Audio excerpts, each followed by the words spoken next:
Hello.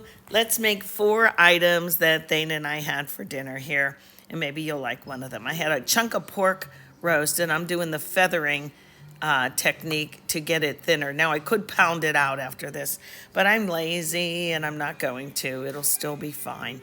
I'll show you that in another video. I'm actually going to make a filling with these rich and crisp crackers from the dollar store. They're actually really good. I like to crunch them up right in their package, but I found that they don't have a lot of air in them. The saltines do, and they're much easier, so I'm struggling here a little bit.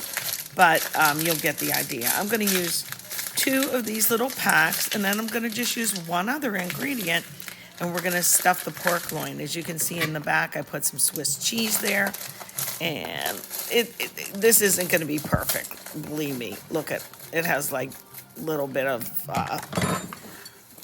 crumbs that need, mushed up. But you can take care of that with the back of a glass. So this is my other ingredient. It has sour cream. It has some French onion flavor. And then I'm going to, after I mix those 2 packages, see, it's about that thin. It could be thinner, but it doesn't matter because I'm just going to roll it up and it'll be delicious. So I'll get this together. And I want the texture to be not runny. So when the heat hits that sour cream and stuff, it won't all run out. So the crackers are going to bind things a little bit better. I'm going to put the other one in. But I want to show you, I want to get it to about, like, say this texture here. Like, wait 1 second. Like, mush it together. Does it stay together? Yeah, it sure does. Like that. So, okay. So let me turn this off, and I'll get my hands washed. So the texture's good on this, just crackers and the sour cream dip. I had a couple little red onions before I roll it up, so I'll put those in, keeping the flavor profile, I wanted to roll it from this end, but the fat's there, and I'm going to tell you why I'm going to roll it so the fat is exposed last. So let me roll. This is thicker, like I said, than usual. You can tie it up with butcher butcher twine or whatever. But I'm going to show you something different than I do sometimes. Okay, so this is real lean right here. But see this? I'm going to have that on top, that fat cap. It'll render down and cook our potatoes and make for like a nice rich gravy. So let's do a little side dish here. I took out 2 apples. We bought a new bag. And these aren't perfect, as you can see. Like, they'll have little things. Don't bother peeling that out. Just use them. Trust me, you're never going to even know that you ate that. Just 2 little apples for a side of chunky or smooth applesauce. Guess what? I like it both, chunky and smooth. And, whoops, that little bit of stuff you can put in, like your little compost or feed it to a bird or something. I don't know. I like to cut my apples like this. I've been doing it ever since I was a little girl. Looks like I'm wasting a lot. Now, you could trim the rest of that off, but I just munch on the edges. And I'm going to cut these kind of small so that they'll break down easier. And I'm going to do them on top of the stove in that little skillet you see there.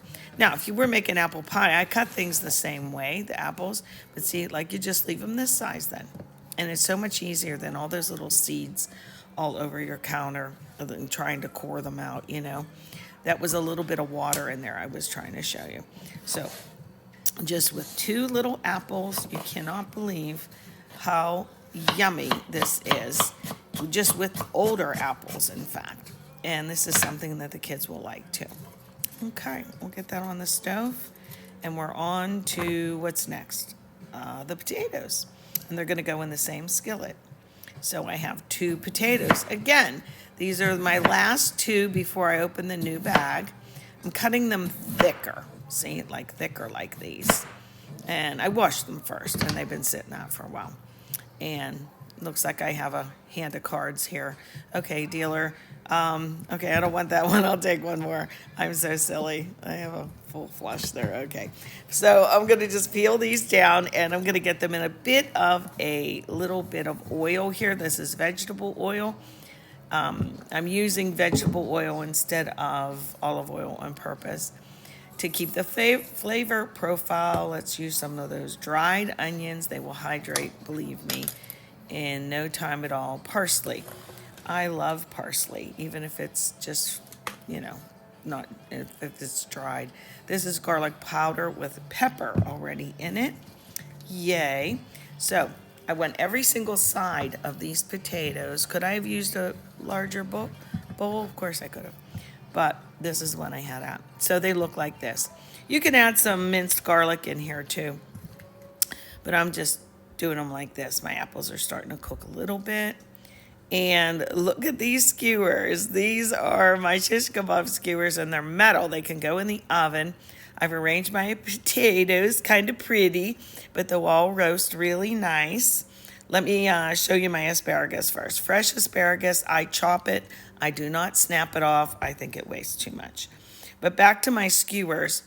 Once they get hot, the internal temperature needs to cook. Oh, there's my applesauce. I'm all over the place, but I not edited, but I did the voiceover of this later.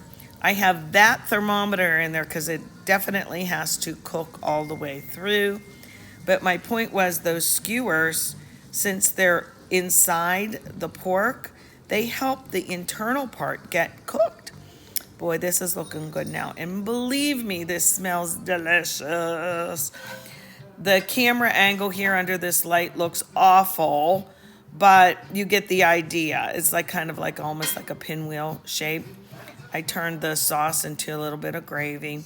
Our potatoes are so good. They're roasted. They picked up all that pork flavor. We have asparagus. We had a little leftover coleslaw. And guess what? It's dinner time.